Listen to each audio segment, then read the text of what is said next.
자, 여러분, 이 지문은 작년 22학년도 수능 연계 지문이에요. 그러니까 연계가 빡세게 나오면 얼마나 학생들 터트리는지를 너무 잘 보여줬던 지문이고, 제가 EBS가 좋다고 하는 이유가 왜 그러냐면, 일단 EBS 교육청 평가원 기출 평가원 출제진이 교집합이 존재한다고 말씀을 드렸고요. 그러다 보니까 특히 EBS가 되게 중요하잖아요. 연계를 한다는 걸 10년 전부터 중요하게 다뤘기 때문에. 그런데 옛날 EBS는 진짜 문항질이 별로였는데 요즘은 아니에요. 정말 좋고요. 특히 모든 사건은 이런 정규분포거든, 확률분포가. 그러면 수능에 출제될 확률이 가장 높은 게 이쪽이겠지만, 얘는 난이도에 있어서 이 정도?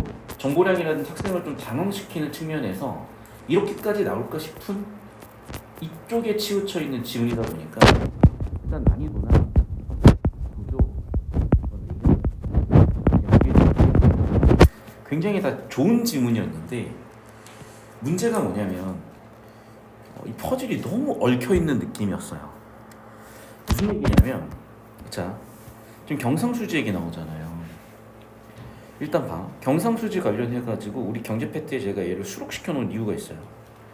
제이커브 곡선이라고 아마 제가 건드려 드렸을 텐데, 여기 지금 예시도 있잖아. 경상수지가 흑자냐 적자냐, 이게 환율과 관련성이 있고, 환율이 오르고 내리고에 따라서 경상수지에 어떤 영향을 주는지를 이미 2011학년도에서 약 한 400, 500단어 정도 되는 지문으로 처리를 했단 말이에요. 제이커브 곡선에서. 그래서 이걸 이미 다뤘기 때문에 이게 전제되어 있는 거, 첫 번째 연계의 지문으로. 좀 이따 보겠지. 자, 그러면 연계 지문을 하나씩 나열해 볼게요. 2011학년도. 그 다음 또 뭐가 있냐면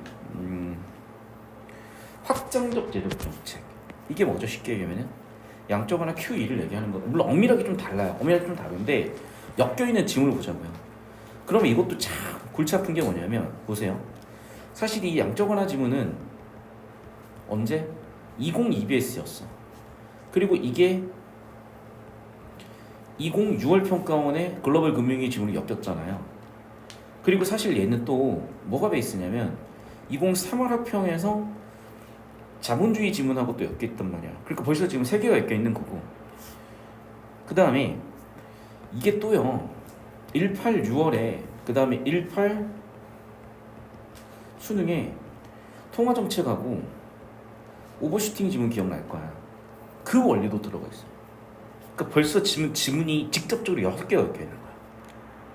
그러니까 여기서 뒤지기 어려웠던 거고, 반대로 얘기하면은 연계를 엮어냈던 애들은 난이도가 할만했던 거고요. 시간도 꽤 단축이 됐을 거예요. 여러분 지금 푼 거 보니까 되게 흥미롭게 풀긴 풀어. 근데 20분이 넘어요. 25분 넘어가. 왜 넘어갔겠어요? 하향식 처리나 연계지문 처리를 못했기 때문인 거죠. 그래서 사실은 이 기출된 지문들 중에 얘가, 그러니까 EBS 포함, 제일 좀 난이도 있거나 정보량 터졌거나 뭔가 퍼즐 조각들이 잘 짜여져 있는 지문인데, 이게 참 흥미로웠던 게 뭐냐면, 지금 이 과정에서 생기는 문제가 있었어요. 그래서 경제정책에 생기는 문제의 원인을 살펴본 건데, 그거는 또 화폐에 관련된 거야. 그래서 그 화폐 성격에 대해서 여기서 이제 건드리고 있고, 6번까지 했죠. 직접적으로 이제 7번째 지문인데, 여기 이 나지문에서 세팅은요, 이것도 사실 저는 이걸 건드릴까 고민 되게 많이 했던 이유가 뭐냐면, 1 EBS 뭐가 나왔냐면 화폐 역사에 관련된 지문이 나와요. 근데 얘는 직접적으로 연계가 됐었죠. 그러니까 이게 한 해 걸쳐서 연계가 된 거예요. 그러니까 정말 골치 아픈 거죠. 여러분은 최대 3개년까지도 분석해야 되는 상황이 놓인 건데, 그래서 제가 그걸 대신해 드리고, 자, 그 증거를 보여드리면 이거예요. 21학년도 EBS 1 수능에만 반영돼야 되는데 왜 이게 2 수능에까지 반영이 되는지 좀 더 설명드리고, 보시면 이건 학회의 역사, 우리가 이미 다뤘던 질문 기억날 텐데요. 일단 물물교환 경제체제에서는 뭐가 문제냐, 상품 가격이 전부 다 상대적이다 보니까 N개의 상품에 대해서 NC 2가지의 가격의 경우에 생기니까 너무 교육이 힘들어지고, 그래서 귀금속, 금 같은 사람들이 가치 있다고 믿었던 것들에 가치를 부여해서 걔를 기준으로 걔를 고정시켜가지고 가치 고정을 시켜서 거래의 안정성을 또는 거래의 유용성을 꾀한 거죠. 문제는 그렇게 귀금속, 금과 같은 화폐로서 절대적 가치를 고정시키려고 했는데 문제가 생겨요. 여기 나와 있다시피 금이 많아지면 화폐가 많아진 거죠. 금을 화폐로 쓰니까. 그럼 통화량이 많아지면 인플레이션이 나고요. 반대로 통화량이 줄어들면 디플레이션이 나는 거야. 그 얘기를 하는 거야. 그리고 여기에서 뭐가 나오냐? 중상주의 정책. 경상수지 흑자에 대한 얘기래요. 자, 중상주의자들은 뭐야? 국부는 뭐야? 귀금속이야. 돈. 그게 있으면 뭐든 할 수가 있으니까. 그러면 기본적으로 중상주의자들은 어떤 정책을 했겠어요? 경상수지를 흑자로 만드는 정책, 수출을 많이 하는 거예요. 외부에서 금이나 귀금속 같은 화폐를 다 국내로 가져오려고 했을 거야. 그러면 당장은 금이 많아지고 화폐가 많아지니까 투자도 할 수 있고 뭐 외국에 뭐 물건 사오기도 편하고 배 만들기도 편하고 문제는 통화량이 늘면 어떤 문제가 생긴다고? 필연적으로 인플레이션 생긴다니까. 그런 문제가 생겼던 거야 사실은. 그래서 이 지문의 원리가 있었어야만 여기 끝부분 원리가 이해가 돼요. 아니 왜 경상수지를 0으로 만들어야 돼? 이게 사실 설명이 안 되거든. 여기서 이걸 설명을 해주는 지문은 아까도 얘기했지만 1, EBS였던 거예요. 그리고 그 화폐 역사는 역시 여기에 엮여요. 아니 그러면 잠깐만 수능시험 범위가 어떻게 되는지 다시 한번 규정을 할 필요가 있는 거죠. 자, 그래서 수능시험 범위는 첫 번째, 우리가 다들 알고 있다시피 EBS 연계야. 이유가 있어. 사교육을 때려잡으려면 인강이든 현장 강의든 때려잡아야 되는데 EBS 강사가 더 낫다. EBS 교재 연계할 거다. EBS 저작권 있다. 이래 버리니까 사실은 거의 정부가 독과점적인 지위로서 사교육을 잡으려고 했잖아. 사실 어쩔 수 없어 이거는. 왜? 아니 내가 사교육에서 잘하면 100억 200억을 버는 시대에 EBS에서 아무리 잘해봐야 연봉이 1, 2, 3억이 되는데 차원이 다르죠. 당연히 고상이 달라지니. 그리고 연계를 그래서 70% 고정을 했다가 50% 간접 연계로 갔는데 이때 너무 어려웠던 거예요 이게. 그래서 이때 무슨 얘기가 있냐면 표면적으로 나온 얘기인데, 예를 들면 2일 EBS에서 냈던 지문의 50% 정도를 재탕할 수 있다고 명시를 해요. 왜냐하면 매년 새로운 소재를 퀄리티 있게 뽑아내는 게 불가능한 거야. 그러니까 실제 EBS 초창기 문제들은 진짜 개 구렸어요. 그래서 그 문제를 해결하겠다고 50%를 반복해서 끌고 오게 된 거야. 그러니까 당연히 평가원에서는 이 흐름도 생각을 하는 거고요. 두 번째, 이거는 이제 명시적으로 나왔는데 잘 모르죠. 왜냐하면 이걸 가지고 정책으로 홍보하지를 않았습니다. 기출 문제은행으로 간다고요? 무슨 얘기야? 기출이 시험 범위라는 얘기예요. 직접적으로. 그래서 직접적으로 기출과 EBS 연계인데 예년 그리고 아까도 얘기했죠. 출제를 겹치다 보니까 교육청도 엮을 수 있는 거고. 근데 뭐 사관학교라든지 뭐 쓰잘데기 없는 뭐 리트미트 이런 거는 사실 거의 안 엮여요. 거의 안 엮이는 게 아니라 그냥 0%에 수렴한다고 봅니다. 문제는 이걸 미쳤다고 다 봐야 되냐고. 다 봐야 돼, 가르치는 사람은. 근데 국어가 이거 다 본다고요? 수업 좋다고 안 한다니까. 수업이 좋다고는 해. 근데 수업 좋다고 국어가 장사가 잘 되는 과목이 아니에요. 내가 국어 수업 다른 선생님 수업 걸 왜 못 듣겠냐면은 그냥 말도 안 되는 얘기를 하고, 좀 이따가 저도 보여드리겠지만은 나도 편하게 해설하고 싶어요. 그냥 특정 단어를 시비를 걸어서 특정 단어를 과장을 해서 그 단어 때문에 틀렸다 이렇게 해설하는 게 내 입장에서는 해설도 편하고 애들도 바로 알아먹고 서로 뭐 더 사실 더 가야 되는데 이쯤에서 그냥 답을 정리하지, 대가리 아프니까. 이런 등신 같은 짓을 다 하게 돼. 다시 한번 얘기하자면 그거 아니야. 좀 이따 설명할 거야. 자, 결국 정리하면 이 큰 퍼즐을 봐야 되는 거고, 그럼 이 어려운 거 해왔다니까. 우리 지금 언론서라든지 수업 맥락에서 다 해놨어요. 왜? 여기까지 여러분이 이해 못하는 얘기가 없잖아. 안 들었던 얘기 없어. 다 들었던 얘기야. 따라오세요 이제. 1달러 주제 세팅이야. 자, 그러면 미리 좀 설명을 할게요. 주제가 뭐냐? 경상수지 반복되고 있잖아. 그럼 일단 경상수지가 좀 중요한 건 알겠어. 그럼 봐봐. 아니라가 나 있잖아요. 그럼 나왔죠. 자, 지금 반복되는 단어들을 일단 하나 세팅을 해볼 건데, 무역 및 자본 이동이 자유로운 개방경제. 쉽게 얘기하면 개방경제라고 하나의 요소를 전제로 할게요. 2단락 초반 부분 보세요. 마지막 부분인가? 1단락 끝부분에 개방경제라고 또 나와있죠. 그러니까 지금 뭐냐면 일단 글의 주제가 세팅이 되어가는 과정에서 전제는 개방 경제인 거야. 근데 이거는 이제 나지문하고 엮어보시면 알겠지만 저는 여기다가 샵 넘버 3로 해놓을게요. 요소를. 그러니까 사후적으로 제체를 한 거예요, 여러분들 구조 처리를. 자, 그 다음에 보면은 고용 성장 같은 게 뭐냐면 현관 비출 쓸게요. 대내 거시경제 변수예요. 대내 거시경제 변수에다가 저는 동그라미 1을 샵 동그라미 1을 할게요. 그 다음에 경상수지는 뭐야? 대외 거시경제 변수예요. 대외 거시경제 변수예요. 여기다가 샵 2를 해놓을게요. 그러면 세 가지 요인이 있는 거죠. 대내, 대외, 그리고 개방경제 체제에서의 대내, 대외. 그럼 당연히 대내 거시경제 변수, 국내에 관한 것일 것이고 경상수지 국제적인 교역, 대외적인 국제적인 경제 변수겠죠. 당연히 경제 정책을 수립하는 데 중요한 변수겠지. 그런데 여기서 경상수지에 대한 설명을 하는데 아까 2일 지문 봤죠. 그러니까 얘는요, 이 지문을 처리하라고 준 게 아니라 너 알지? 끝이에요, 사실은. 그러니까 여기서 부담을 느껴버리는 순간 시간이며 피로도가 확 올라가는 거예요. 자, 그런데 설명을 안 할 수는 없으니까 여기에 대한 설명을 간략하게 좀 해드릴 거예요. 자, 무슨 얘기냐?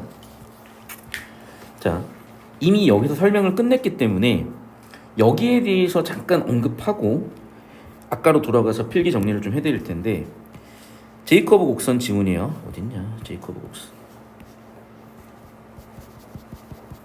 여기. 자, 보시면 알겠지만 경상수지에 대한 정의를 해주죠. 뭐라고?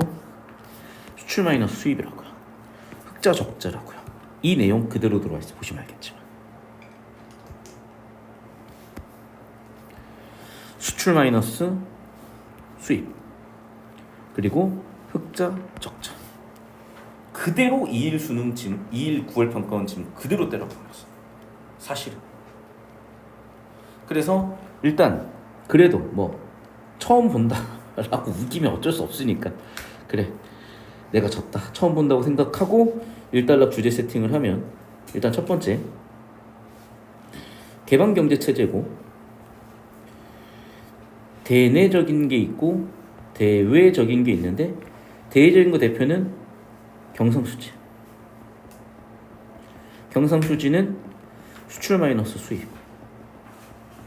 이득이 나면 흑자, 아니면 적자. 오케이. 개방경제에서 대내 균형. 뭐래요? 국민소득을 완전 고용. 완전 고용이 근데 모를 게 없잖아요. 다 고용하는 거. 그래, 그러면 경제활동을 다 하고 그 결과 국민소득은 최대치가 되지 않겠어요? 모든 생산 요소, 완전이라는 키워드가 동일하다고 보면 국민이라는 노동력이 투입이 될 거 아니야. 노동력 투입이 되면 당연히 모든 생산 요소가 투입이 된 거죠. 그러면 최대치를 끄집어낼 수 있을 거 아니야. 그게 가장 이상적이라고 할 수도 있겠죠. 대내 균형은. 오케이, 알겠어. 결국 대내 균형의 목표는 뭐라고? 완전 고용 수준으로 만드는 거래요. 대외 균형이냐, 반면에 경상수지를 0으로 만드는 거래. 그러니까 여기서 이해가 안 될 수밖에 없죠. 왜? 경상수지는 흑자가 나는 게 당연히 좋은 거 아니겠어? 근데 왜 0으로 수렴시킨다는 거야? 이 지문에도 나왔지만 아까도 얘기했죠. 중상주의 결과 인플레가 생겨버렸다니까. 그 다음에 그렇다고 적자를 만들면 디플레가 생겨버리는 거야. 그래서 연계 지문이라고 볼 수도 있고 뒤쪽에 나와서 처리가 될 수는 있는데, 이걸 그렇게 처리하면 상당히 골치 아파져요. 일단 그래서 크게 세 가지예요. 요점 정리하면 1번 개방경제체제고 대내 거시경제 변수, 대외 거시경제 변수. 경상수지는 뭐로 만들자? 0으로 만들자. 대내는 완전 고용하자. 그럼 봐, 굉장히 깔끔하게 1단락 처리가 됐다니까요. 쉽게. 그러니까 이게 스무스하게 딱 돼야 되는 거야. 기출 연계가 잡히면서. 근데 어차피 여러분 안 잡힌 상태에서 수업 듣고 있고, 그래서 괜찮아요. 이것도 다시 한번 그럼 보세요. 거시 정책 목표 이런 게 중요한 건데 주제 좀 집중하라고요, 제발. 나중에 이런 주제 집중이 안 돼가지고 선지 판단이 모호해지는 일이 벌어져요. 좀 이따 보면 알겠지만. 그래, 결국 뭐냐면 1달러 얘기한 거를 지금 여기다 요약을 해놨잖아요. 그럼 여기 덧붙일 정보가 있는 거야. 결국 무슨 얘기야? 1 대내 외. 다시 한번 얘기하자면 대내는 뭐라고? 완전 고요. 대내 외는 뭐라고요? 경상수지 제로. 됐죠? 자, 이때 정부 지출을 증가시키는 확장적 재정 정책. 그러니까 확장적 재정 정책이란 사실은 QE만을 얘기하진 않지만 대표적으로 QE 양적 완화 지문에서 우리는 확장적 재정 정책의 대표 예시를 봤잖아요. 그래서 확장적 재정 정책 QE를 쓰게 되면 통화량 증가하죠. 그러는 과정에서 경기가 살아나니까 국민소득 증가하고, 근데 왜 이게 순수출을 감소시키는지는 전 잘 모르겠어요. 기출이나 이 지문에도 안 나와 있으니까. 제가 항상 얘기하죠. 처리 가능한 거 처리하라고. 그러니까 저는 처리가 안 되니까 그냥 여기 넘어가겠습니다. 확장적 재정 정책으로 인해서 다시 한번 정부 지출이 증가하면 정부가 돈을 쓰니까, 그렇죠, 아마도 뭐 정부가 고용을 늘리든지 뭐 보조금을 주든지, 그럼 돈이 돌고 도니까 국민들이 돈을 더 쓸 수 있겠죠. 그러면 구매력이 생기니까 물가는 상승할 것 같고, 거리 규모가 커지면 거래를 해야 되니까 돈을 또 필요로 할 거 아니야. 화폐 수요가 증가하죠. 수요가 증가하면 항상 가치 상승이야. 가치 상승하니까 이자도 상승해야 될 거고, 왜? 돈이 귀해졌으니까 그만큼 금리를 높일 수도 있겠죠. 그러면 수익률이 증가하기 때문에, 베이스가 되는 수익률이 증가하기 때문에 외국 자본 유입이 될 거예요. 외국 자본 유입이 되면 환율이 왜 하락하냐? 이거 18, 6월에서 다 설명했어. 18 수능에서 오버슈팅에서 다 설명했어. 근데 이게 잠깐 안 될까봐 잠깐 설명을 해드릴게요. 자, 이거야. 이게 사실은 경상수지부터 좀 정리를 해야 되는데, 잘 보세요. 경상수지와 환율의 관계를 좀 설명을 해야 돼. 왜냐면 좀 이따 나오니까. 자, 일단 환율은 오를 수도 있고 떨어질 수도 있어요. 환율이 올랐다 떨어졌다를 설명하려면 일단 환율에 대한 정의부터 봐야 되는데, 환율은 뭐냐면, 자, 원화가 있고 달러가 있을 때 1달러 얼마 바꿔주는지 비율이야. 그럼 환율이 올랐다는 건요, 원화를 2,000원으로 바꿔준다는 얘기야. 1달러에. 환율이 떨어졌다는 거는 원화를 1달러에 500원 바꿔준다는 얘기예요. 자, 그럼 여러분 보세요. 환율이 올랐다는 것의 의미는, 자, 잘 봐. 1달러를 1,000원 주고 살 수 있었던 게 2,000원 주고 사야 되는 거야. 원화 가치는 올랐을 때 떨어졌어요. 절하가 된다고요. 왜? 2,000원을 줘야 되잖아. 1,000원 가지고 못 사. 그러면 원화 가치가 떨어졌다, 환율이 올랐다의 상황에서 이제 경상수지는 어떤 일이 벌어지냐면, 자, 수출품의 상황을 볼게요. 대표적으로 갤럭시. 자, 100만 원에 우리나라에서 팔아서 만들어서 1,000달러에 팔고 있다고 생각합시다. 외국 가면. 그럼 이게 환율이 올랐잖아요. 그럼 우리나라 이거 100만 원에 만들어서 외국에 얼마에 팔 수 있는 거야? 500달러에 팔 수가 있는 거야. 어떤 일이 벌어졌어요? 외국 소비자 가격이 떨어져요. 환율이 오르면 외국 소비자 가격을 떨굴 수 있는 거, 500달러로. 그럼 당연히 수출량이 늘겠죠. 왜? 가격 싸졌으니까 외국인들이 막 갤럭시 살 거 아니야. 옛날에 1,000달러 있었으면 하나밖에 못 사지만 2개 사잖아. 그럼 당연히 수출액도 늘겠죠. 그러면 당연히 경상수지는 수출이 늘었으니까 늘겠죠. 자, 반면에 수입품을 볼게요. 아이폰 대표적으로. 자, 아이폰 100만 원에 1,000달러에 팔리던 상황에서 환율이 오르면 어떤 일이 벌어져요? 200만 원이 돼버려요. 1,000달러는 200만 원이잖아. 환율이 올라. 그러면 여러분 살 수 있어요 이거? 못 사. 국내 소비자 가격이 올라버려. 그러니까 당연히 수입량은 줄어들겠죠.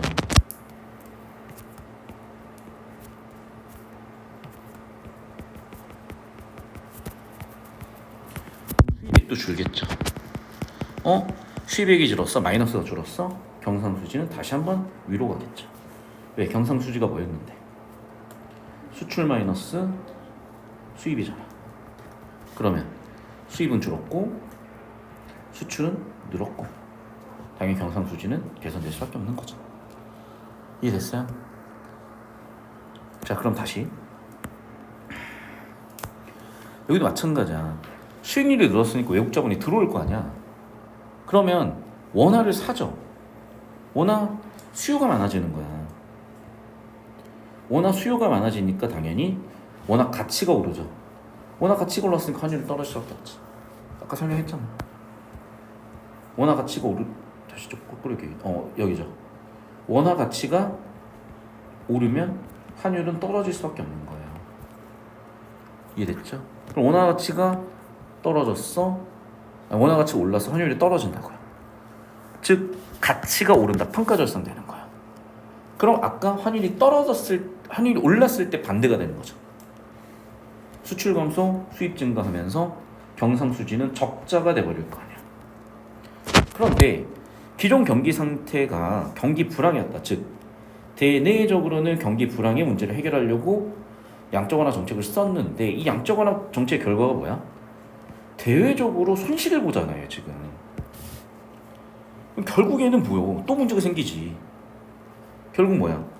국내 재정 정책만으로 대내 대외 둘 다 해결이 안 되는 딜레마가 생기는 거죠. 모순이 생긴다고요. 이해됐어? 됐어? 기억은 똑같은 얘기를 다시 반복하는 거고. 결국 그럼 이달락이 사고 싶은 얘기 뭡니까? 봐.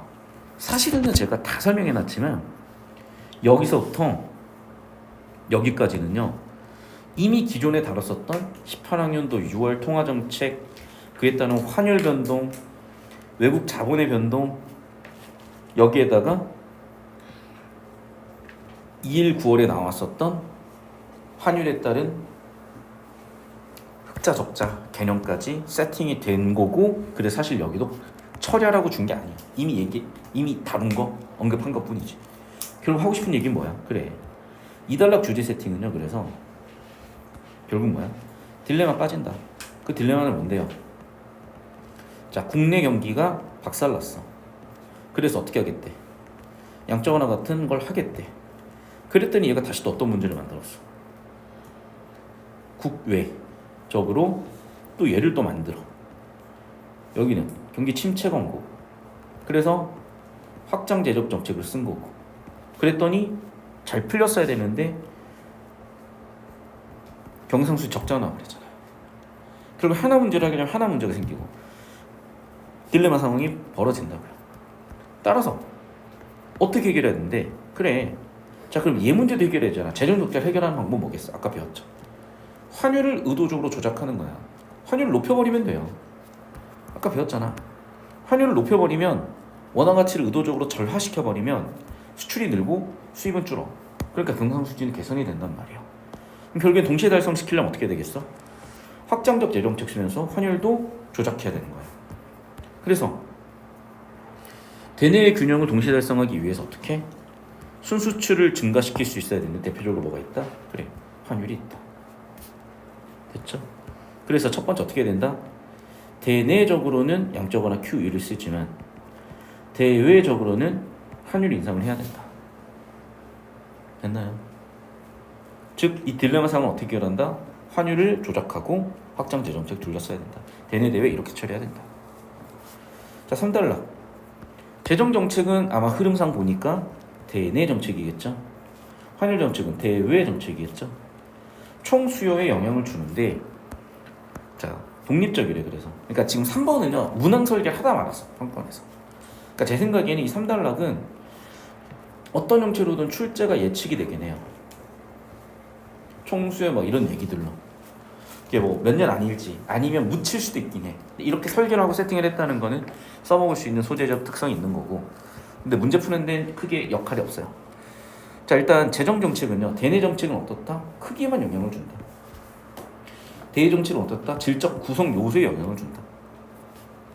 예를 들어 환율이 높아져. 그러면 수입재를 줄이고 국산을 늘려. 그런 얘기들이 있다. 끝. 됐죠? 자, 그럼 봐봐. 실질적으로 여러분 제가 녹색으로 현관펜 친 부분 다시 한번 정리하면요 이 내용이에요. 또 녹색으로 현관펜 치고 이 내용인 거야. 보세요. 실질적으로 처리할 정보가 거의 없는 거야. 그리고 주제 현관펜 쳐보면은 QE와 환율 예상 둘 다 써야 된다. 그러니까 내가 왼쪽에다 써드린 파란색이나 주황색 정도가 이 지문에서 서로 엮여 있는 수준의 정보들이고, 녹색은 이미 처리, 거기에 주황색 엮는 거야. 낼만 하죠, 이 정도면. 근데 현실적으로 수험생들이 공부를 이렇게 안 한다고. 평가원은 국어라고 이렇게 하라고 그랬고, 나도 국어라고 이렇게 하라고 설명 들었으니까 안 한다고. 최선의 방법을 드린 거야. 그리고 이 정도 난이도까지는 안 내겠지. 어렵게 냈다고 맨날 난린데. 됐죠, 여기까지? 바로 2달 낚아도 됩니까? 자, 나로 가볼게요. 이제 여기도 죽어요. 그래서 미리 좀 제가 세팅을 하고 갈게요. 여기는 여기 제가 쓰다 말았는데 그리고 다시 쓸게요.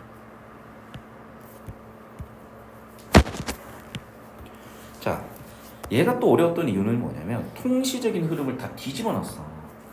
그래서 통시적으로 세 단계가 있는 거죠. 근데 아니 다나가 순인데 이걸 또 가나다 순으로 지문은 나왔잖아. 그래서 월드워 1, 월드워 2, 2차 세계대전, 1차 세계대전 기점으로 날리는 거고, 가는 대표적인 브레튼 우드 체제야. 근데 이미 여러분은 내가 왜 이걸 예측했는지, 그리고 실제 어떻게 출제됐는지 다 알고 있잖아. 이 다음 출제된 게 뭐야? 닉슨 쇼크잖아요. 그래서 이게 지금 이 수능에 출제됐었던 지문이잖아요. 브레튼 우드 체제가 났는데 이게 기본적으로 트리핀 딜레마를 갖고 있었던 거, 이 지문 보기에 나와 있듯이. 그래서 가에서 가지고 있었던 문제인 트리핀 딜레마. 그래서 어쩔 수 없이 결국에는 문제가 터진다니까. 어떤 형태로 터지냐? 이렇게 두 가지 형태로 터진다. 첫 번째, 일단은 금태한 제도를 유지할 수가 없는 상태가 돼요. 왜? 기본적으로 이 지문 이미 이거 지문 했잖아. 우리 양저반 안 했냐? 닉슨 쇼크 했냐 안 했냐? 이반 기억이 없네. 설명할게요 그냥. 왜? 알고 풀어봐. 존나 쉬워질 거야. 연계된 걸 알고 풀면 존나 쉬워질 거야. 그러니까 이게 뒤지는 지문이야 작년 애들. 근데 여러분이 이 연계를 배우고 들어가니까 되게 쉬워질 거라고. 금태한 제도가 유지 불가냐면 기본적으로 기축통화가 달러였어요. 문제는 달러가 적게 풀리면요 국제적으로 거래가 힘들어지고, 그러니까 달러를 많이 풀어야 돼. 그럼 달러가 많이 풀리려면 미국이 외국으로 달러를 써줘야 될 거 아니야. 그러니까 기본적으로 달러의 통화량이 많아져야 되고, 이 얘기는 무슨 얘기냐면 미국의 적자가 심화된다는 얘기거든. 무슨 얘기 알겠어요? 그럼 외국의 달러가 쌓이는 거야. 외국의 달러, 그러니까 외국의 달러 보유가 세지는 거예요. 문제는 금태한 제도를 했잖아. 즉 35달러나 이쪽으로 바꿔주기로 했다고. 그럼 바꿔줘야 되는 금의 양이 계속 늘어나는 거야. 달러가 늘수록 바꿔줘야 되는 금의 양이 늘어나는 거야. 그걸 그만큼 가지고 있을 수가 없는 거지. 첫 번째는. 그래서 이런 맥락으로 금태한이 유지가 불가능했던 거야. 오케이? 그러면서 어떤 일이 벌어지냐? 금태한이 불가능해지니까 실제로 우리 금태한 더 이상 못해가 된 거야. 그러면 닉슨 쇼크의 결과가 어떻게 된 거냐? 더 이상 달러는 금과 연동된 게 달러가 아니게 돼버리는 거고, 그럼 가치가 없어지잖아. 그럼 난리가 나지 전 세계적으로. 근데 가치를 유지를 시켜줬어요. 여기까지는 수능이 안 나왔거든. 그게 바로 페트로달러야. 기름으로 바꿀 수 있게 해주는 거야 이제. 그래서 사우디랑 협의를, 사우디 딜을 봐주고, 야 달러로 이제 금은 못 바꿔줘도 석유는 바꿀 수 있어. 아직도 석유 시대야. 아직도 석유 시대야. 왜? 침수돼봐. 또는 뭐 배터리 불나봐. 난리나 아직도. 그러니까 아직 기술이 불안전한 거야. 그리고 뭐 부모님이 전기차 가지고 계시면 알겠지만 전기차가 진짜 충전이 개불편해. 진짜 충전이 진짜 개불편해. 답이 없어. 그러니까 지금이야 그나마 좀 나올 수도 있는데 나중에 전기차 많아지면 충전할 데가 없는 거야. 핸드폰처럼 잘 때 충전을 해야 돼. 그러면 모든 그 주차장마다 충전기가 다 내려와야 되잖아. 그리고 낮 시간 동안에 놀고 있고, 누가 다 설치할 거야 심지어. 지금 되게 쉽잖아요 이게. 근데 어쨌든 당분간은 석유야. 이때부터. 그러니까 이때부터 석유 동력을 쓰고, 아마 석유를 쓰는 게 3차 산업혁명인가 2차 산업혁명인가 그럴 거야. 아마 2차 산업혁명이었나? 전기를 쓴 게 3차인가 2차인가 그럴 거야. 그러니까 1차, 2차, 3차, 4차 산업혁명 중에 전기랑 석유를 씀으로써 2차, 3차 이렇게 될 거야. 어쨌든 이렇게 해주니까 유지는 될 수 있었던 건데 이 얘기는 없었다는 거는 이게 출제 가능성이 있는 거죠. 그냥 소자 나오면 그 소자 하나 때문에 10시간 넘게 봐. 다 찾아보고 지문 다 엮고. 어쨌든 여기까지 간 거야.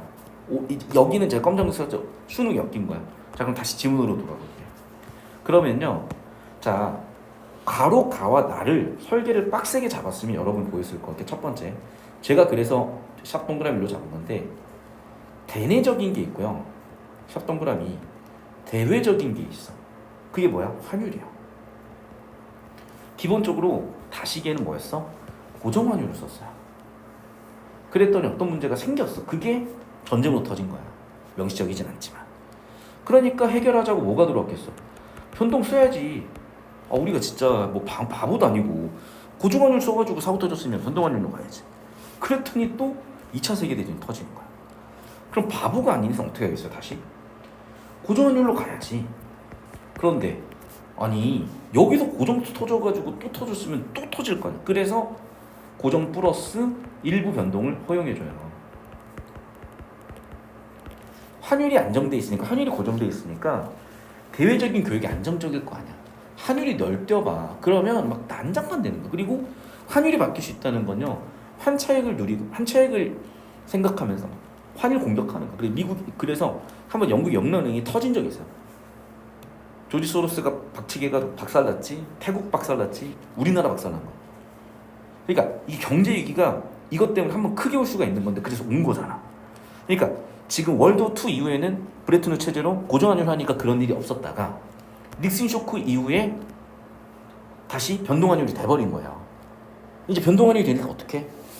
환율 공격이 들어오는 거야. 그래서 영란은행 작살났지, 그러니까 영국 작살났지, 영국 기축통화국인데 그 뒤로 뭐 태국, 한국 할 거 없이 다 작살나고 있는 거야. 그래서 실제로 작살이 난 거예요. 그래서 이 부분도 분명히 엮여서 출제가 될 수가 있는 거예요. 이제는 변동환율로 갔거든요. 지금 변동환율이잖아. 그러니까 환차익을 누리면서 환율 전쟁이 있을 수가 있는 거죠. 이제 또 다시 이쪽으로 와서 자 그럼 뭐예요? 고정환율을 유지를 시켜야 되다 보니까 다시기의 문제가 뭐였냐면 대내 경제 정책들이 종속돼 버리는 거야. 그러니까 이게 또 이 문제를 터뜨리는 거죠. 이제 좀 이따 지문 나올 거야. 그러니까 결국에는 종속되지 않게 하기 위해서라도 변동환율제로 1차 세계, 2차 세계대전 사이에 쓸 수밖에 없었던 건데 요새끼리 또 변동환율 쓰니까 어떻게 되는 거냐? 경쟁적으로 평가절하를 해버리는 거야. 환율 조작을 하는 거예요. 왜? 환율 조작에서 환율을 높여버려. 평가절하를 해버려. 그러면 경상수지 이득이잖아. 이해됐어? 그러니까 또 이게 왜곡돼서 터지는 거죠. 그럼 결국 어떻게 해야 되겠어? 다시 그래 환율을 고정시키고요. 일부 변동을 왜 준 거야? 이 대내적인 문제를 해결하자고 다시 일부 변동을 준 거예요. 됐니? 자 그리고 하나 더 이제 여기에 세 번째 요소가 뭐가 있냐면 자유로운 자본 이동이라는 게 있어요. 이 자유로운 자본 이동은 뭘 가져오냐면 환율 변동을 가져와. 환율 변동을. 이해됐어? 그래서 자유로운 자본 이동을 여기서는 막는 거죠. 여기서는 허용을 해서 문제가 터진 거고 여기서 막은 거야. 자 그리고 제가 이거는 순서상 첫 번째인데 네 번째로 뺐어요. 금태한 제도. 그래서 여기서는 금태한 근본위 제도였어요. 근데 봐봐. 변동환율로 갔잖아. 그러면 금과 화폐 가치를 고정시키기가 어려워. 근데 다시 고정환율로 가잖아. 그러니까 금과 화폐 가치를 고정시킬 수 있는 거야. 그래서 1달러 35온스 아니 거꾸로 그래서 35온스 아니 또 죄송해요. 35온스 아니 1달러 아니 35달러 35달러 헷갈려 좋네. 잠깐만 35달러를 1온수로 바꿔줬다. 됐죠? 이게 또 이수능으로 엮여 있다. 이거예요 지금. 그러니까 구조 뒤지게 빡세게 잡았어요. 이게 털려. 안 그러면 뒤져요 그냥. 보면 알 거야 좀 이따. 자 일단 흐름 한번 잡고 필기 시간 드릴게요. 그래서 또 순서를 또 다 뒤집어놨어. 가나다. 자, 1달러 주제 도입이야. 브레튼 우드 체제는 그만 보니까. 자, 내가 4번으로 적었어. 원래 순서상 1번인데 구조를 다시 잡으면 4번이 된 거야. 1번. 대외는 2번이었네. 2번. 대외는 고정환율이야. 금태한대를 썼죠. 그리고 고정환율을 쓴 거예요. 헷갈리네. 이를 통해 그 이전의 문제를 해결한 거죠. 오케이. 자, 그러면 그 이전에는 어떤 문제가 있었던 거야? 네, 변동환율이었던 거야. 대외 정책이. 그럼 당연히 뭐겠어? 환율 조작을 한다니까. 그럼 당연히 또 사고 터지는 거지. 반면 일시적인 구조적인 경상수지 불균형이 있을 수도 있기 때문에 야, 기본적으로 환율은 고정이지만 예외적으로 변동 인정해줄게. 자, 그럼 그걸 왜 한 거냐? 즉, 고정 환율을 하면 대외적인 것을 안정시키려다 보니 대내가 다 부담을 지는 거야. 자, 봐. 여기다가 지금 여기서 이미 뭐가 보이냐면 얘랑 얘가 같아요. 지금 이 딜레마랑 같은 딜레마. 그러니까 상황은 다르지만 국내 경기를 살리려다 국제 경기가 박살나는 거고, 여기는 국제 경기를 안정시키려다가 국내 경기가 박살나는 거야. 공통점 차이점이 극명하죠. 선후 관계가 달라. 얘는 대외 안정 때문에 대내 안정이 박살나는 거고, 얘는 대내 안정 때문에 대외 안정이 박살나는 거야. 그러니까 분명히 엮어서 물어볼 거야. 그게 기억 니은으로 엮어서 물어본 거야. 좀 이따 보면 알겠지만. 됐죠? 다시 2달러. 자, 그럼 최초에는 뭐 했냐는 거죠. 최초에는 뭐야? 역시 똑같이 금태한 제도였어요. 금분위 제도였다고. 그리고 뭐였어? 대우회 제도였어요. 그럼 어떻게 돼? 경상수지 같은 대외적인 요인은 국내가 다 짊어지는 거예요. 그래서 대외적인 것은 안정이 되지만 대내적인 것은 작살났다고요. 좀 더 구체적으로. 자, 여기는 사실은 지문 이해에 크게 그러니까 지문 선지털이에 크게 영향이 없을 수는 있어요. 그리고 제가 이렇게 묶는 팁을 드린 이유는 왜 그런 거냐면, 정보량이 뻥뻥 터지는데 언제 그걸 뭐 30분씩 처리하면 뭐 예풀다가 다른 거 다 들리면 안 되잖아요. 그러니까 적당히 손질 치는 팁을 드리는 건데 이처럼 뒤에다 집중하면 되잖아요. 응? 자, 설명을 할게. 자, 적자가 오잖아. 그러면 국내 통화량이 줄어요. 비금속이 줄어든다고. 맞죠? 적자가 났으니까. 경상 적자가 났으니까 수익을 많이 했을 거 아니야. 그럼 금이 유출이 되겠지. 통화량이 줄겠지. 통화량이 줄면 어떤 일이 생겨요? 디플레가 생긴다니까? 그러면 노동가침이 상관치가 떨어져. 그럼 오히려 좋은 건 뭐냐?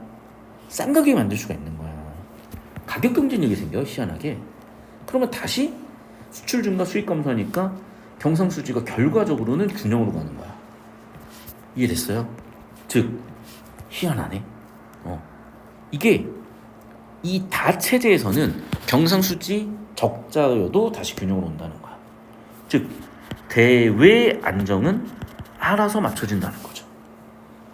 반대로 경상수지 흑자국의 경우 그만큼 통화량이 증대되니 인플레가 생긴다고요. 그러면 다시 얘는 그렇지, 가격 경쟁이 저하가 되니까 수출 주고 수입 되니까 결과적으로 경상수지 흑자가 또 균형을 이루는 거야. 희한하죠? 결국에는 대외 안정이 이루어져. 이처럼 정리하자. 대외적인 요인에 따라서 대내적인 것이 종속돼요. 그래서 지금 월드워 1 전에는 대외적으로 고정환율 안정을 쓰디 대외적인 문제는 없으나 대내적인 문제는 자율성 없더라. 대내적으로는 결국 종속되는 문제가 생기더라. 그러면 그 종속되는 문제를 어떻게 해결했다는 거죠? 브레튼 우드 체제에서. 됐죠? 3달러. 자, 또 다른 요소는 뭐냐? 제가 여기다가 샵 넘버 3라고 쓴 자유로운 통화 이론, 자유로운 자본 이동이요. 비자유주의를 줬대. 왜? 자, 왜 그러냐면 이게 목적인 거예요. 그러니까 왜 이걸 하려는 거냐? 첫 번째, 자유로운 자본 이동을 가정해 보자고요. 그러면 거시경제 정책, 이 뭐야?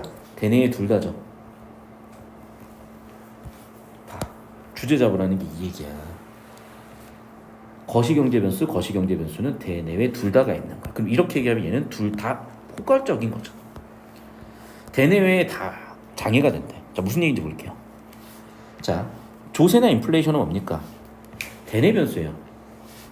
그럼 대내 변수 때문에 어떤 일이 생겨요? 자본 유출이 생깁니다. 그래서 그 자본 유출을 해결하기 위해서 자본 통제를 해주게 한다는 거야. 두 번째, 자본이 자유롭게 이동을 하면 국제 질서에 문제가 된대. 그러니까 구체적으로 먼저 설명을 해줘봐. 자, 봐. 대규모 자본이 왔다 갔다 해버리면 환율 체제를 변동시켜 버리기 때문에, 환율 체제 변동이 오면 경상수지 변동이 오기 때문에 결국에는 보호주의를 하자는 정책까지 생겨날 것이다. 자, 정리하면 대외적인 안정과 대내적인 독자성과 국가의 자본 이동은 동시 성립이 힘들다. 이게 그대로 이수능의 트리핑 딜레마로 세팅된 거예요. 통화 정책의 자율성, 즉 대내적인 문제 해결과 국제 통화 질서, 대외적인 안정을 위해서 얘를 적용하죠. 됐니? 자, 필기 일단 할까요? 좀 약간 역대급으로 시간이 좀 오래 걸리는 지문인데 여러분 풀이 자체도 20분이 넘게 걸려요. 25분 가까이. 왜 그러냐면 사실은 지금 지문 자체만 터는 데는 그렇게 시간이 많이 안 걸리는데 봐봐, 녹색 설명이 엄청 많아요. 그러니까 여러분이 이제 기출 연계나 EBS 연계를 되게 좀 뼈저리게 느껴줘야 되고, 그게 문제는 쉽게 출제돼서 연계를 굳이 전제하지 않아도 풀리는 질문들을 약간 편하게 할게요. 이게 다 부채가 돼서 여기서 한 방에 갚아야 되는 일이 벌어졌다고. 그게 오늘이었으니까 다행이고, 수능 날이면 그냥 내년에 갚아야 돼. 지금 갚아야 지금 정리하시고. 아시겠죠? 자, 그래서 26번 볼게요. 가이디안이 항상 주제구조 문제라 그랬다니.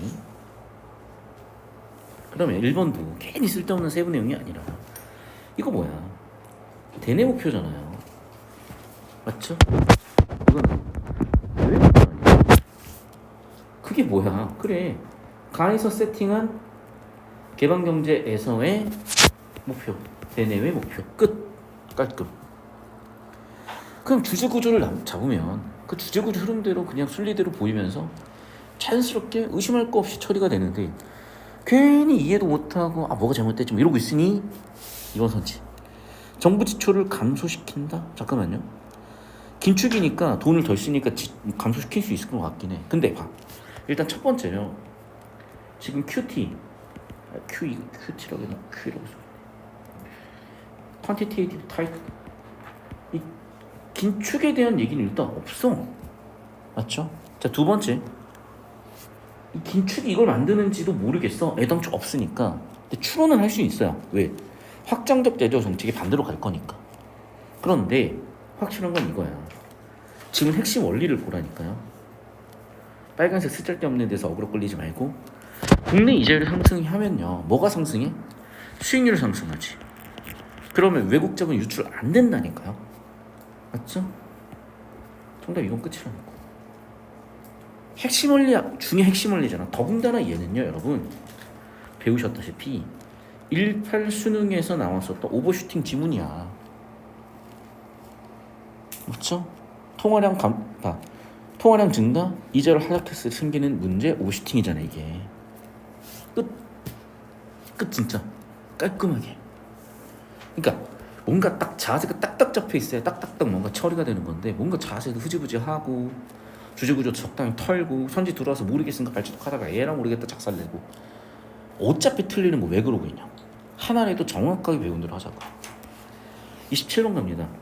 역시 주제구조야. 나의. 그래 가나다 비교 대조 할 거 아니야. 당연히 비교 대조 하겠죠. 뭘 비교 대조 하겠어요? 1번 대내적인 거, 2번 대외적인 거. 그리고 환율 어떻게 할 거야? 고정이야 변동이야? 고정이야. 고정 플러스 변동이야. 맞죠? 그리고 대외 때문에 대내가 종속이 될 거야? 문제 해결 어떻게 할 거야? 3번 자유로운 자본 이동 할 거야? 4번 금태한지 할 거야? 표 그렸으면 다 보인다니까 이렇게. 오케이? 이런 정보를 구성해낸 능력이 당연히 필요하겠죠. 요즘 시대가 얼마나 복잡한 정보 처리를 요구하는 건데. 그러니까 진짜 제가 자꾸 막 누구를 디스하는 게 아니에요. 답답한 거예요. 답답한 거. 그냥 이거예요. 그 저스트 9번 이거예요. 그런데 난 진짜 답답한 게 이 학원 관계자들도요. 국어 국문학이 국어교육 전공자가 아니라는 것도 모른다니까. 진짜 골치가 아파. 진짜 머리가 아파.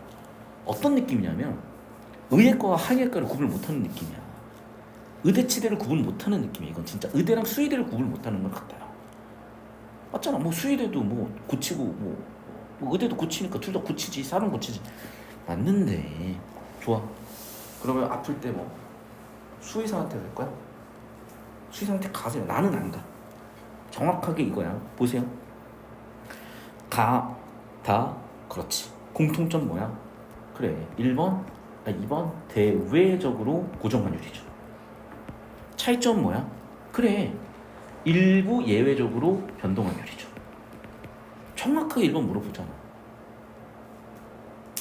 자 나는요 어떤 차이가 있어? 얘만 변동이야. 맞죠? 나에서는 지들만 변동이야. 맞죠? 결과적으로 사고 터졌죠. 맞죠? 그래서 다해서 해결하려고 했지. 정확하죠? 아직도 헷갈려? 가가 브레튼 우즈 제일 마지막 거야. 나가 중간 거야. 다가 순서적으로는 첫 번째 거야. 자 그럼 봐. 다와 가의 차이점이란 거야. 달리는. 근데 야 둘 다 금태한저였잖아. 틀렸네. 정답 3번. 깔끔하게 끝나요 그냥. 그 많은 정보도 출제 설계대로 평가 마인드셋대로 따라오면 돌아갈 일 없이 그냥 끝. 이렇게 깔끔할 수가 없어. 28번 갑니다. 기억 니은의 문제가 발생한 이유. 자 기억이 뭐였냐면 그렇죠. 자 기억도 딜레마, 니은도 딜레마인데 양상이 달라. 어머나 비교돼줘야겠죠. 당연히. 자 봐. 기억의 양상은요. 대내적인 문제를 해결하고자 양적 완화를 썼어. 확장적 재정 정책을 썼다. 그랬더니 얘가 다시 또 뭘 문제를 만들어? 대외적인 경상수지 적자를 만들잖아요. 맞죠? 자, 니은은요. 대외적인 안정을 꾀하고자 고정환율을 썼죠.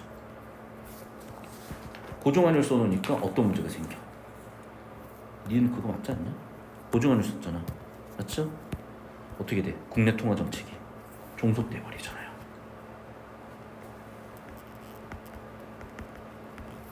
이해됐니? 그러니까 국내 문제를 해결을 못하는 거죠. 종속돼 버리니까. 그러니까 대내적인 문제가 결국 생기는 거지.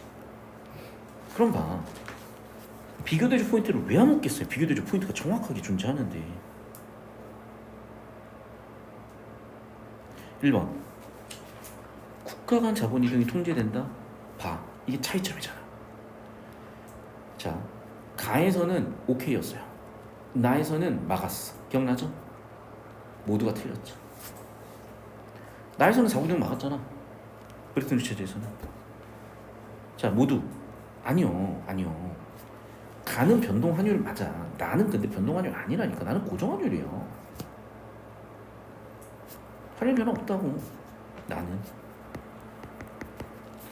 3번 선지. 기억은 재정 정책만 사용할 경우 대내 정책을 사용했다는 얘기 같거든. 대내 균형과 대외 불균형이 상충된다. 그렇죠. 딜레마잖아. 상충된다. 모순된다.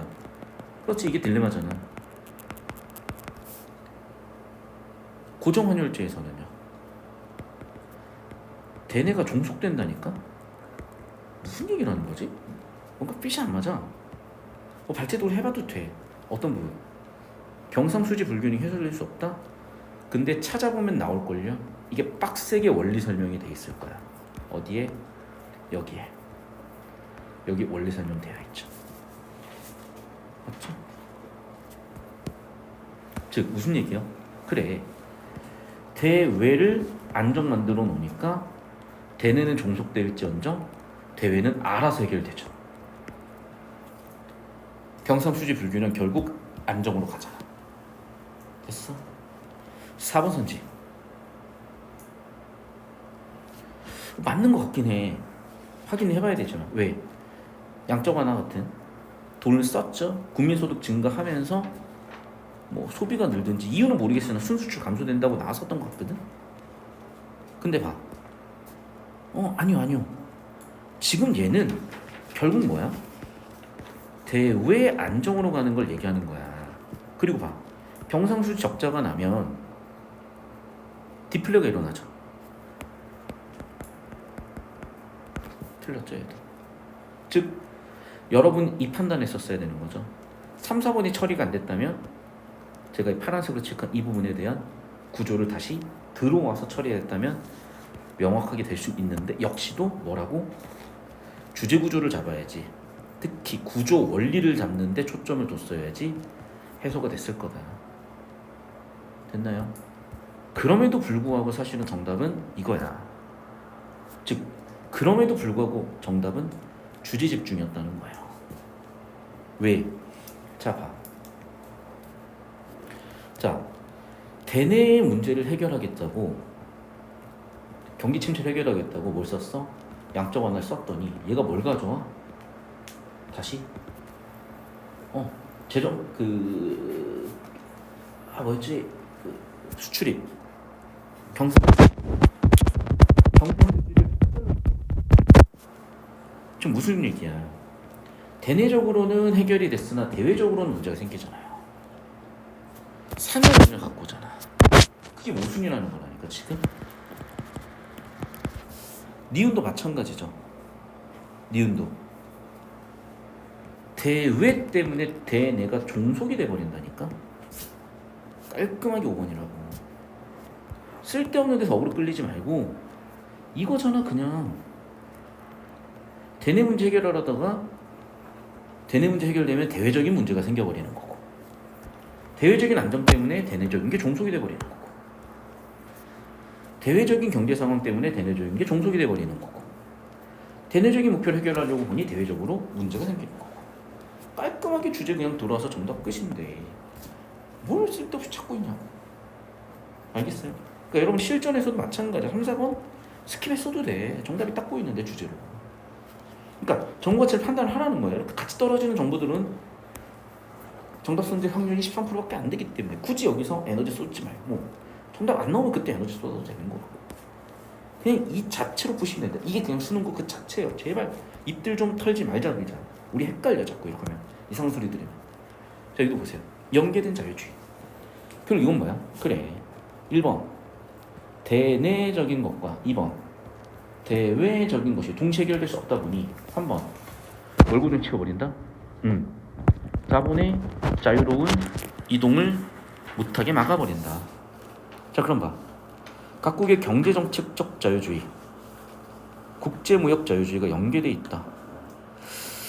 경제정책이 되는지 되는지 잘 모르겠거든요.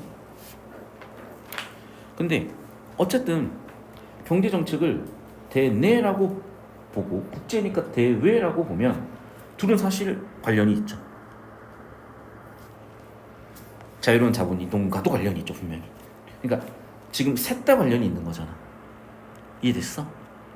그래서 얘 해석이 첫 번째, 또 헷갈리지. 얘 해석이 이렇게 되든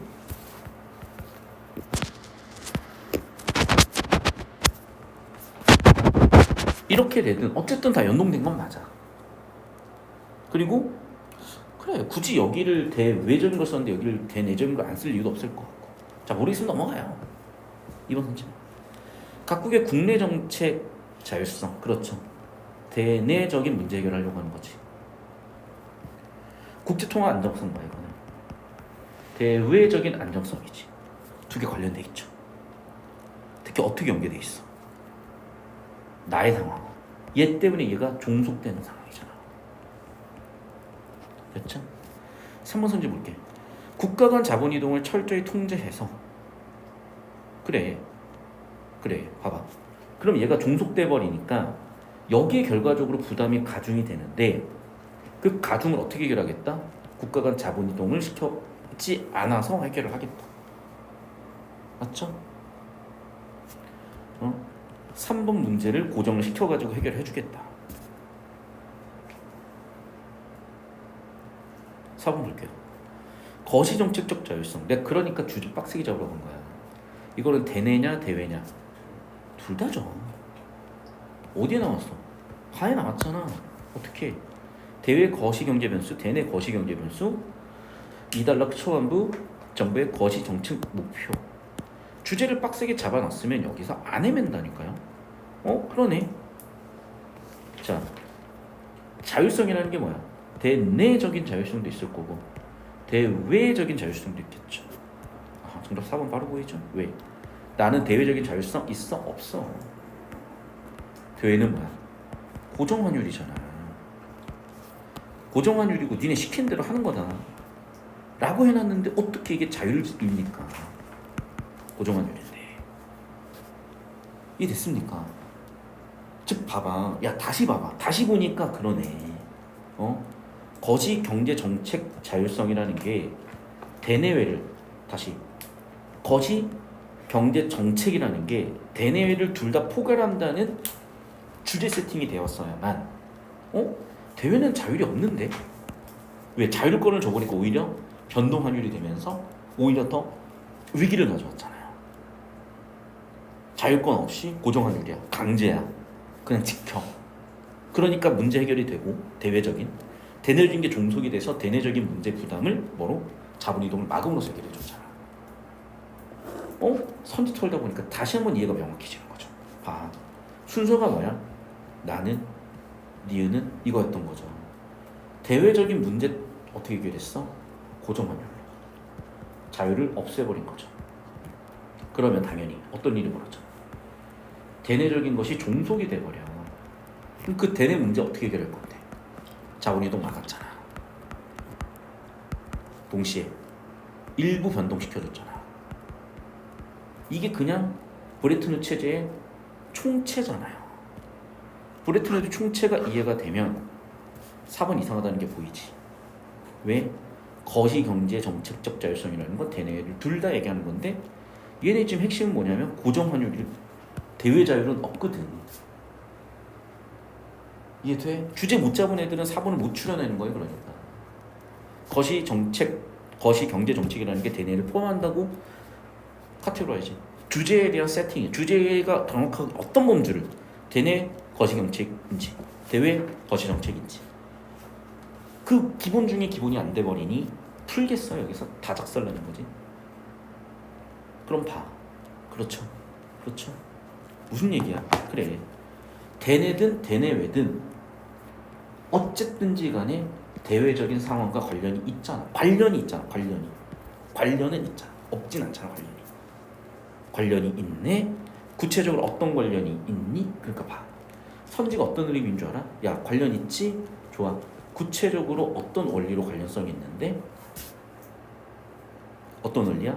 대외에 대내가 종속이 돼 있네. 그거 어떻게 해결할 건데? 국가 간 자본 이동 막아서 해결할 거잖아. 소름 끼칠 정도로 선지가 독립적인 게 아니라 소름 끼칠 정도로 사고 흐름을 잡아놓고 자 이제 사고 꽂아놨으니까 주제 잡아. 대내 대외 둘 다 자율성? 아니 대내 자율성. 왜? 대외는 강제고 고정돼 있습니다. 왜? 그것 때문에 2차 세계대전 터진 거잖아. 변동환율 쓰다가 지들끼리 환율 전쟁하다가 경제 파탄 나니까 전쟁 터졌네. 그럼 어떻게 해야 돼? 고정환율 해야 돼. 즉 대외적으로는 너희 다 통제야. 철저하게. 대외적인 자율성 통제하, 자본이동 통제하. 즉 대내 자율성을 어떻게든 보장시켜준 거죠. 자본 통제, 자본 유출 통제를 통해서든 또는 고정환율을 통해서든. 그러니까 핵심 정보들을 추려가지고 그 관계를 물어보는 설계이기 때문에 그거에 집중해야 되는데 녹색, 뭐 파란색, 주황색 다 안 되니까 왔다 갔다 그냥 터지는 거야. 시간만 쓰고. 마지막. 그래. 물어볼 줄 알았죠. 1번 대내, 2번 대외, 3번 자본 이동, 동시 성립이 안 돼. 그게 바로 불가능성 전류였고, 다시 한번 얘기하지만 1. 대내 독자적, 2. 대외 환율 안정, 대외 3. 자유로운 자본 이동, 동시 성립될 수 없다. 딜레마다. 이유를 설명해 주자. 예시를 들어볼게. 자, 1. 대내 문제를 해결하려고 통화량을 늘렸어요. 그러면 통화량 증가해버리니 통화치 떨어지고 국내 이자를 하락하죠. 그럼 어떻게 돼? 자본이 빠진다니까. 그럼 어떻게 돼? 원화가 공급이 엄청 되는 거야. 그럼 원화 가치가 떨어지죠. 가치 떨어진 거 어떻게 됐어? 환율은 폭등한다. 이게 18 수능에 나왔던 오버슈팅 원리잖아. 그럼 어떻게? 이 문제를 해결해주고자 다시 긴축으로 갈 수밖에 없는 거예요. 아니 잠깐만, 아까는 뭐 했어? 양적 완화를 해놓고 다시 또 긴축으로 가? 모순되잖아요 지금. 됐죠? 결국에는 모순될 수밖에 없는 거네. 이는 기존 확장적 동화 정책을 상쇄한다. 그래, 모순이 된다. 그럼 어떻게 돼? 자, 대내의 문제를 해결하기 위해서 어떻게? 대외 문제를 가져가든지, 대외 문제를 해결하기 위해서 대내 문제를 포기하든지. 됐죠? 모순점들 얘기해 준 거 아니야. 자, 그러면 자본 유출입을 통제 환율이 변화하는 상황. 잠깐만요. 그러니까 봐, 지금 여러분, 내가 왜 주제를 빡세게 잡으라는 거냐. 디귿의 유출원이야. 자, 디귿 다시 봐요. 디귿이 뭐야? 디귿이 뭐야? 여기야. 여기라고. 여기. 환율은 뭐 써? 고정환율 쓸 거라니까. 통화정책은 대외 안정 때문에 대내가 종속될 수 있으니까 그걸 막기 위해서 독자적으로 써. 어떻게 쓸 건데? 자본이동 막아줄게. 이게 핵심이잖아. 그럼 봐. 환율이 변화가 되냐고요? 안 된다. 아니, 고정환율이라고 지금 몇천 번을 얘기했어. 고정환율이라고 몇백 번을 얘기했는데 주제구조 똑바로 못 잡고 있으니 발전하는 과정에서 헷가닥 하는 거지. 아니, 고정환율이라고 진짜 귀 못 박힐 때까지 얘기했다니까. 브레튼 체제 고정환율이라고 몇 번을 얘기해요 지금. 진짜 20번 얘기했다. 지문에서든 문제에서든. 2번 선지. 국가 간 자본 이동을 전제한 상태에서는 그래, 정확하게 2번 괜찮잖아 지금. 2번인가 정답? 자, 봐. 지금 통화정책의 자율성, 즉 대내의 문제 해결을 하려고 했더니 어떤 문제가 생겨버리니? 보였죠? 봐. 이거 낚시지. 뭐가 낚시야? 모두가 틀렸잖아. 모두가. 그러니까 봐. 좁혀야 보인다니까. 주제구조 좁혀야 보인다고요. 무슨 얘기야? 즉 딜레마라고. 둘 중 하나라고. 둘 중 하나 포기라고. 빡세게 낚아놨잖아 지금. 빡세게 낚아놨어요. 그러니까 이런 게 보이려면 주제구조 빡세게 설계 그 자체대로, 평가원 그 자체대로 잡아놔야 되는데 자꾸 자의적으로 푸니까 맞추겠냐 이거. 시간 25분 쓴 거야. 틀리는데. 안 푸는 게 아니라 차라리 틀릴 거야. 그 시간 다른 거 더 풀어. 아니면 이렇게 다 맞출 거면. 개방경제에서 통화정책은 국내 이자율 변화 효과가 뭔 소리죠? 다시 한번 봐봐. 통화정책을 썼어. 자, 확장적 재정책을 썼죠. 그럼 국내 이자율 떨어지죠. 그럼 자본 유출이 되죠. 그럼 어떻게 돼? 환율은 폭등한다니까? 맞죠? 근데 봐. 애당초 지금 환율은 고정환율 쓰는 건데 얘 또 지금 이상한 소리 하고 있네. 고정환율 쓰겠다고. 고정환율. 자, 계속 있어. 4번 선지. 그래, 봐. 고정환율 쓴다고. 고정환율. 이제 좀 속 시원하게 하나씩 나오네. 고정환율 쓰겠다고. 고정환율.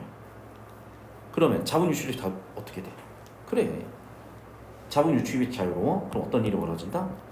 국내 정책은 고정환율. 헷갈리다. 대외라고 하죠. 대외 때문에 뭐가 종속된다? 대내가 종속된다. 됐죠? 그래, 그냥 이게 주제잖아 지금. 그냥 이거 설명한 거 아니야. 왜 쓸데없는 힘을 뺍니까? 심지어 틀리잖아. 주제 구조 빡세게 적었어요 정말로. 마지막 어휘 문제라서 제가 안 줬어. 됐죠? 주제 구조 뒤지게 잡아야 돼. 이게 역대급으로 해설이 길어요. 손필기가 원래 해설이 좀 빠르거든.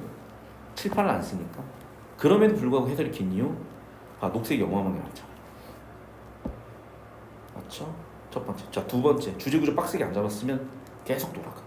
그러니까 주황색만 집중하면 안 돌아가. 금방 답이 다 나와. 근데 꼭 희한하게 선제 하나 다 털어. 제발 이상하게 좀 풀지 말라. 주제 구조야.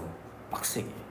그래서 이 문제가 참 좋았고, 사실 작년에 이 지문 설명하면서 학생도 저도 개고생했어요. 왜? 결국 작년 이 브레튼 우즈가 튀어나오니까 전체 판이 보였던 거예요. 그러면서 올해는 여러분 이제 쉽게 설명이 되는 거고, 작년 애들은 이 지문을 왜 다루는지 영문이 안 보이니까, 이 닉슨 쇼크까지 간다는 화폐의 역사가 안 보이니까 왜 냈지? 연계는 될 게 뭐야? 예측은 돼. 왜 냈지? 닉슨 쇼크 내려고 지금 설계를 해놓은 거야. 어머나, 이 닉슨 쇼크가 없어 보니 도대체 어디까지 왜 어떻게 다뤄야 되는지가 약간